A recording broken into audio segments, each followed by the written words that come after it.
L'une des erreurs majeures que la majorité des candidats aux interviews commet, c'est le fait de ne pas savoir exactement ce qu'ils ont à vendre. C'est le fait de ne pas savoir ce qu'ils doivent mettre en avant pour convaincre, pour persuader le recruteur. Et du coup, parce qu'ils ne savent pas déjà quel est le problème du recruteur, parce qu'ils ne savent pas quelles sont les solutions qu'ils ont à apporter, ça ne marche pas. Regardez un peu de près. Lorsque un médecin a en face un patient, qu'est-ce qu'il fait? Il commence d'abord avec un diagnostic. Il doit tout d'abord savoir où est-ce que ça fait mal. Pareil pour un vendeur. Un vendeur ne va pas se précipiter à vendre un produit quand il n'a pas pris la peine de comprendre quel est le besoin de son client. Eh bien, c'est pareil avec les interviews. C'est-à-dire que vous pouvez vous considérer, si vous êtes à la recherche d'emploi, comme le médecin qui tout d'abord doit faire un diagnostic pour savoir où est-ce que ça fait mal avant de proposer une thérapie. Vous n'allez pas vous empresser de faire un diagnostic ou si vous voulez de faire une thérapie empirique. Hein? Vous allez faire votre thérapie sur la base d'un diagnostic précis que vous avez fait. Sinon, voilà, vous courez le risque de faire revenir le patient chez vous. Pareil, vous êtes un vendeur. Lorsque vous êtes en entretien, c'est pour vous vendre. C'est une situation par excellence de vente. Et pour se vendre, pour vendre ses compétences, il faut avoir d'abord pris la peine de comprendre quel est le besoin. Et pour comprendre le besoin, vous devez comprendre la description d'emploi des employeurs. Vous devez aller en profondeur parce que beaucoup trop de candidats restent à la surface. Ils lisent tout simplement les tâches et se disent ça je peux pas, ça je peux et puis je vais aller. Pourtant, derrière chaque description de tâches se cachent beaucoup de compétences, des compétences techniques et des compétences souples. Les personnes avec qui j'ai travaillé à ce jour, voilà, très nombreuses sont-elles qui étaient surprises de savoir qu'elles n'avaient pas compris le rôle. Et ils sont nombreux qui vont à des interviews sans avoir compris ce qu'on attend d'eux, sans avoir compris de quoi est-ce qu'il est question. Et si vous ne comprenez pas de quoi il est question, bien évidemment, vous ne pouvez pas mettre en avant vos meilleures compétences. Je vous suggère d'écouter 2 personnes avec qui j'ai travaillé et je pense que vous comprendrez mieux de quoi je parle parce que justement, ces 2 personnes se sont rendues à l'évidence que le travail de préparation que nous avons fait était capital pour leur réussite pendant l'entretien.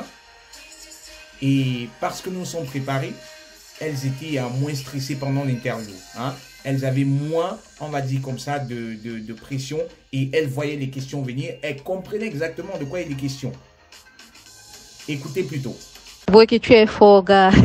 Tu sais pourquoi je dis que tu es fort? Parce que le fait que tu m'aies parlé des trucs de TAS, Noma, TIP, Noma, nous sommes un peu entrés dans les trucs de riches. Donc, effectivement, ce que tu me disais, tu me parlais de Stückliste, Kandidatenliste, ce qu'il n'y avait pas forcément dans le Stelle Ausschreibung, mais ils ont parlé de ça, de riches faits, comme tu me disais, et tout ça. Donc, c'était vraiment, dans l'analyse vraiment du truc, est souvent même plus nécessaire que la simulation, je trouve. Parce que comprendre le rôle, c'est très bien que même de faire le Vorstellung, de faire la présentation au Vorstellung, parce que quand tu comprends le Stelle et quand on te pose les questions, tu peux facilement, comment on dit ça, tu peux facilement improviser en fait. Salut Constantin, j'espère que ça va. Bon, je viens de finir que je prêche avec Strike. Hein. Il faut dire que vraiment, si on n'avait pas eu à faire le truc où tu m'as sonné là, samedi passé là, vraiment, c'est qu'aujourd'hui là, non. J'allais seulement manger ma bouche parce que les questions qu'elle m'a posées, c'était exactement les mêmes questions que tu me posais. Seulement que je n'ai pas pu enregistrer notre dialogue parce que c'est avec ça que je voulais encore davantage m'exercer dans le branche quality management. Vraiment, c'était les trucs où je suis resté comme ça là, j'ai dit que waouh, que vraiment, si c'était que je n'avais pas eu à faire et que tu m'avais donné un Einblick de ça, c'est que vraiment ça allait être grave parce qu'elle me posait les questions comment est-ce que vous pensez que le travail sera en tant que quality manager, comment est-ce que vous faites un Vorstellung, comment est-ce que vous pouvez décrire un process. Toutes les questions où tu m'as coincé avec samedi passé là, ça a été à peu près la même chose que la fille là m'a posé. Ça m'a dit que waouh, que si je n'avais pas fait si elle n'avait pas fait ça, égal le résultat comme valide pour un deuxième interview ou pas, au moins je ne suis pas resté blanc-bec comme la dernière fois là, vraiment. Donc, je voulais te dire que vraiment, merci beaucoup. Et au cas où ça passe pour une deuxième interview, parce que là, maintenant, il s'agira du fac. Vraiment, je sais que je vais encore te dire, Béchaïd, pour qu'on puisse s'asseoir. Vous comprenez que simuler des entretiens peut faire la grande différence. Pourquoi? Parce que dans des simulations d'entretien, nous prendrons la peine de décortiquer, mais dans le plus petit des détails possible, chaque description d'emploi pour lesquelles vous allez passer des entretiens. Nous allons dégager de cette analyse du poste les compétences que vous aurez à mettre en avant. Vous aurez le temps de vous préparer. L'analyse du poste, on le fera dans une première session. Et dans la deuxième session, je vais simuler avec vous un entretien en se basant sur la description d'emploi. Tout simplement, je n'ai pas besoin d'être du domaine pour savoir quelles sont les questions qu'on vous posera. Et très souvent, les questions que vous aurez pendant l'entretien réel tourneront autour de celles que nous aurons vues pendant la simulation. La simulation, elle est conçue de façon à ce que vous n'ayez pas d'interview plus compliquée. C'est-à-dire que dans la majorité des cas, la réalité dans l'interview sera beaucoup plus simple que ce que nous aurons fait pendant les simulations d'entretien. Donc le but sera de faire quoi? De vous mettre dans les chaussures du recruteur afin que vous sachiez comment, à quelles questions déjà vous attendre, que vous sachiez exactement comment vous vendre intelligemment et que vous soyez à l'aise. Parce que très souvent, nous avons la compétence, mais seulement parce que nous ne maîtrisons pas nos nerfs. Tout simplement parce que nous sommes nerveux. Voilà, le cerveau va bugger. Le cerveau, histoire de nous protéger, va nous faire fuir la situation. Et c'est comme ça que vous allez saper des opportunités de bons jobs qui se sont offertes à vous. Simuler un entretien peut faire toute la différence. Si vous avez des entretiens, très prochainement, j'ai 2 propositions à vous faire. La première des propositions, c'est déjà de participer au module 3 du workshop Réussir son interview qui se tiendra demain samedi, dès 10h, parce que dans ce workshop, nous allons aborder toutes les questions possibles d'entretien.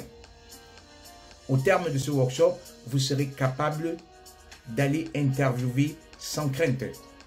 Vous serez capable de répondre intelligemment aux questions d'interview tout en restant 100% authentique. Vous allez comprendre la méthode et cela va faire sens pour vous.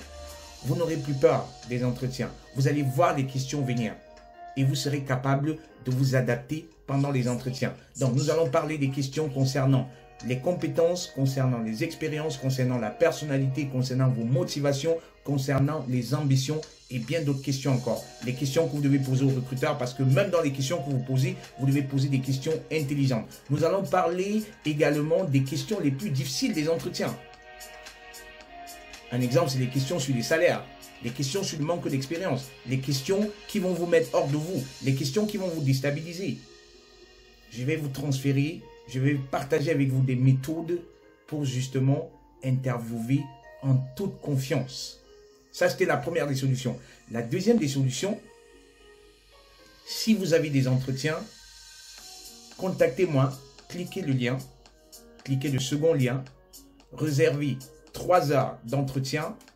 Dans la première phase de cet entretien, nous allons analyser le poste en détail pour que vous compreniez exactement ce que l'on attend de vous, pour que vous compreniez exactement quelle est la thérapie que vous devez mettre en avant.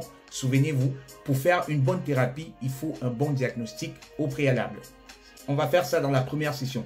Et dans la deuxième session, il sera question d'interviewer, de simuler avec vous l'entretien. Donc, je vais vous mettre dans les chaussures de recruteur et une fois que vous serez dans la réalité, ce sera tout simplement un déjà vu.